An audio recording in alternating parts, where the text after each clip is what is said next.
Hello friends, we will start with the seventh chapter, that is the Revolt of 1857.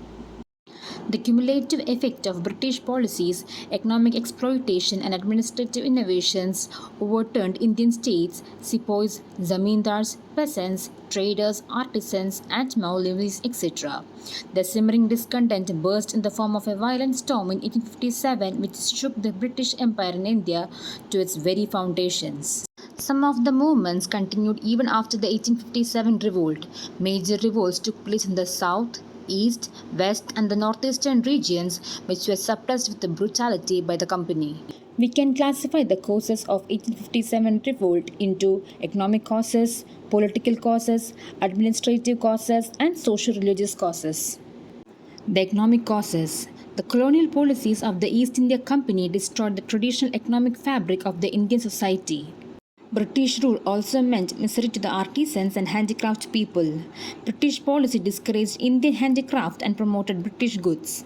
The Indian trade and mercantile class was deliberately crippled by the British, who imposed high tariff duties on Indian-made goods. By mid-19th century, exports of cotton and silk textiles from India practically came to an end. The ruin of Indian industry increased the pressure on agriculture and land, which could not support all the people. The lopsided development resulted in pauperization of the country in general. Political causes. The East India Company's greedy policies, accompanied by broken pledges and promises, resulted in contempt for the company and loss of political prestige. The collapse of rulers, the erstwhile aristocracy, also adversely affected those sections of the Indian society which derived their sustenance from cultural and religious pursuits. Administrative causes. Rampant corruption in the company's administration, especially among the police, petty officials, and lower law courts, was a major cause of discontent. Indeed, it is the view of many historians that the rampant corruption we see now in India is a legacy of the company rule. Socio-religious causes. Racial overtones and a superiority complex characterized the British administrative attitude towards the native Indian population. The activities of Christian missionaries who followed the British flag in India were looked upon with suspicion by Indians. The attempts of socio-religious reforms like abolition of sati, support to widow remarriage, and women's education were seen by a large section of the population as interference in the social and religious domains of Indian society by outsiders. There were the influence of outside events like the Afghan War, Punjab War, and the Crimean Wars. The British were seen to be not so strong, and it was felt that they could be defeated. Discontent among sepoys. To the religious Hindus of the time, crossing the seas meant loss of caste. In 1856, Lord Canning's government passed the General Service Enlistment Act, which decreed that all future recruits to the Bengal Army would have to give an undertaking to serve anywhere their service might be required by the government. This caused resentment. A more immediate cause of the sepoys' dissatisfaction was the order that they would not be given the foreign service allowance when serving in Sindh or in Punjab. The sepoy, in fact, was a peasant in uniform whose consciousness was not divorced from that of the rural population. Finally, there had been a long history of revolt in the British Indian Army in Bengal, in Vellore, Barakpur, and during the Afghan Wars. Beginning and spread of the revolt. The reports about the mixing of bone dust in atta and the introduction of the Enfield rifle enhanced the sepoys. The army administration did nothing to allay these fears, and the sepoys felt their religion was in grave danger. The start at Meerut. The revolt began at Meerut, 58 km from Delhi, on May 10, 1857, and then, gathering force rapidly, soon embraced a vast area from the Punjab in the north and the Narmada in the south to Bihar in the east and Rajputana in the west. A young sepoy of the 34th Native Infantry, Mangal Pandey, went a step further and fired at the sergeant major of his unit at Barakpur. He was overpowered and executed on April 8, while his regiment was disbanded in May. Choice of Bahadur Shah as symbolic head. The aged and powerless Bahadur Shah Zafar was proclaimed the Emperor of India. Bahadur Shah wrote letters to all the chiefs and rulers of India, urging them to organize a confederacy of Indian states to fight and replace the British regime. Civilians join. The revolt of the sepoys was accompanied by a rebellion of the civil population, particularly in the northwestern provinces and Awadh. It is the widespread participation in the revolt by the peasantry, the artisans, shopkeepers, day laborers, zamindars, religious mendicants, priests, and civil servants which gave it real strength as well as the character of a popular revolt. They also attacked the British established law courts, revenue offices, revenue records, and police stations. Storm centers and leaders of the revolt. At Delhi, the Mughal Emperor Bahadur Shah, but the real command lay with a court of soldiers headed by General Bakht Khan, who had led the revolt of Bareilly troops and brought them to Delhi. Emperor Bahadur Shah was perhaps the weakest link in the chain of leadership of the revolt. His weak personality, old age, and lack of leadership qualities created political weakness at the nerve center of the revolt. At Kanpur, the natural choice was Nana Sahib, the adopted son of the last Peshwa Bajirao II. Nana Sahib expelled the English from Kanpur, proclaimed himself the Peshwa, acknowledged Bahadur Shah as the Emperor of India, and declared himself to be his governor.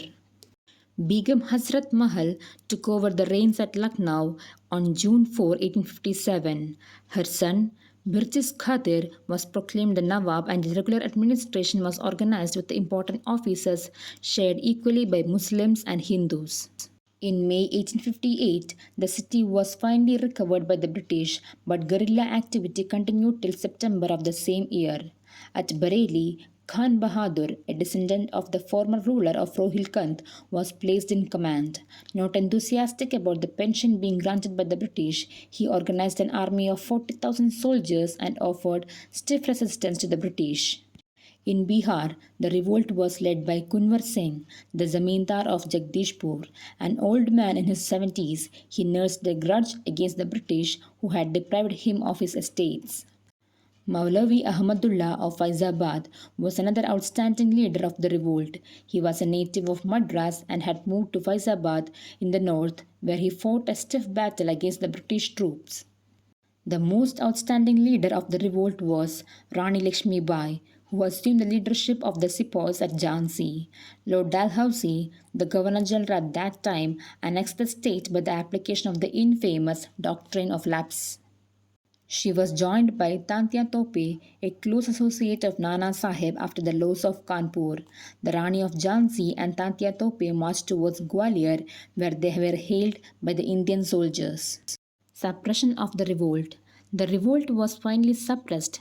The British captured Delhi on September 20, 1857, after prolonged and bitter fighting. Bahadur Shah was taken as prisoner.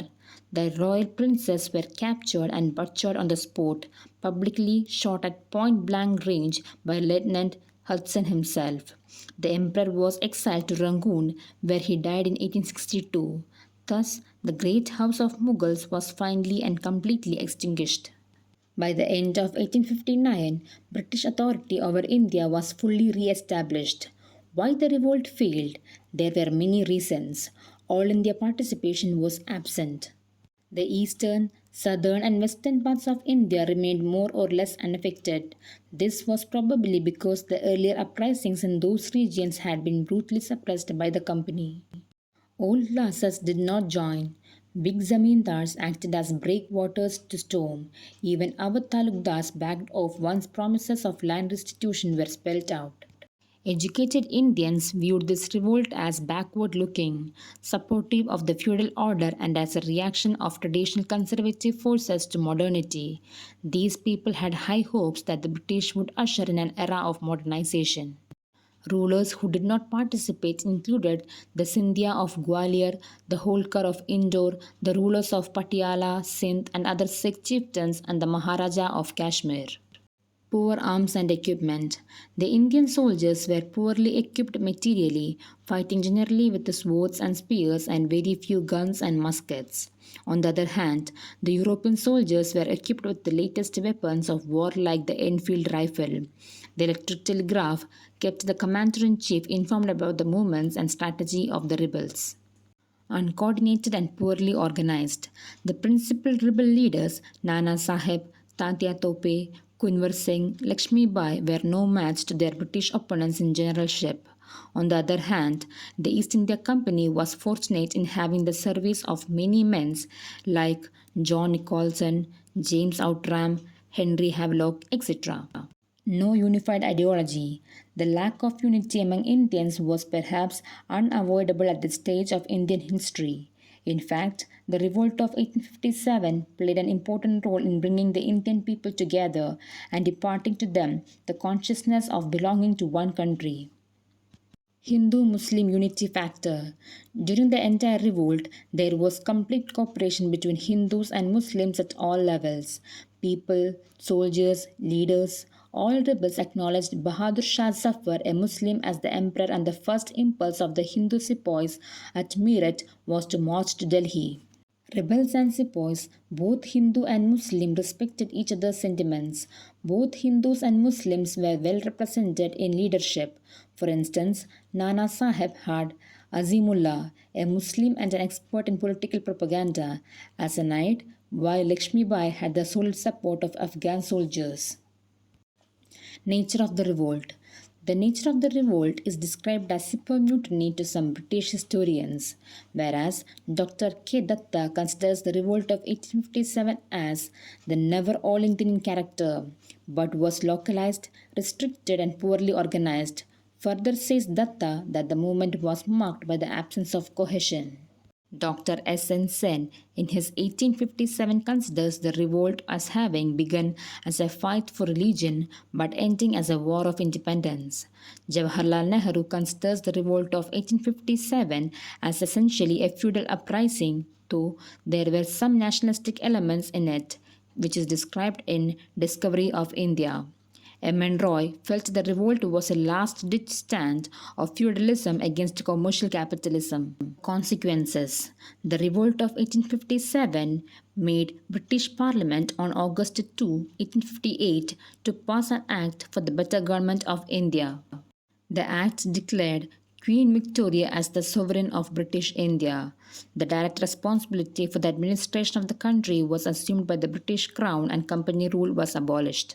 The assumption of the government of India by the sovereign of Great Britain was announced by Lord Canning at the Darbar at Allahabad in the Queen's proclamation issued on November 1, 1858. The people of India were promised freedom of religion without interference from British officials.